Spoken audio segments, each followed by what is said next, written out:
Genesis, ang 5 kabanata. Ang lahi ni Adan. Ito ang kasaysayan ng lahi na mula kay Adan. Nang likhain ng Diyos ang tao, ginawa niya ito ayon sa kanyang larawan. Sila'y nilikha niya na lalaki at babae, at matapos pagpalain, sila'y tinawag nilang sangkatauhan. Si Adan ay 130 taon na maging anak niya si Seth na kanyang kalarawan. Nabuhay pa siya ng 800 taon at nagkaroon pa ng mga anak na lalaki at babae. Namatay siya sa kulang na 930 taon. Si Seth ay 105 taon nang maging anak niya si Enos. Nabuhay pa siya ng 807 taon at nagkaroon din ng iba pang anak. Namatay siya sa kulang na 912 taon. 70 taon naman si Enos na maging anak niya si Kenan. Nabuhay pa siya ng 815 taon at nagkaroon din ng iba pang mga anak.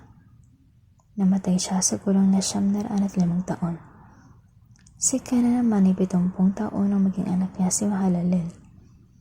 Nabuhay pa si Kenan ng 840 taon at nagkaroon din ng iba pang mga anak. Namatay siya sa kulang na 910 taon.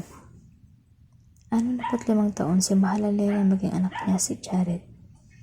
Nabuhay pa si Mahalalel ng 830 taon at nagkaroon din ng iba pang mga anak. Namatay siya sa kulang na 875 taon. Si Jared ay 162 na maging anak niya si Enoch. Nabuhay pa si Jared ng 800 taon at nagkaroon din ng iba pang mga anak. Namatay siya sa kulang na 962 taon. 65 taon naman si Enoch na maging anak niya si Matusalem. 300 taon pang nabuhay si Enoch na kasama ang Diyos at nagkaroon ng iba pang mga anak. Umabot siya sa 365 taon at sa buong panahong iyon ay namuhay siya kasama ng Diyos. Pagkatapos, nawala siya sapagkat kinuha siya ng Diyos. Si Matusalem ay 187 taon nang maging anak niya si Lamek.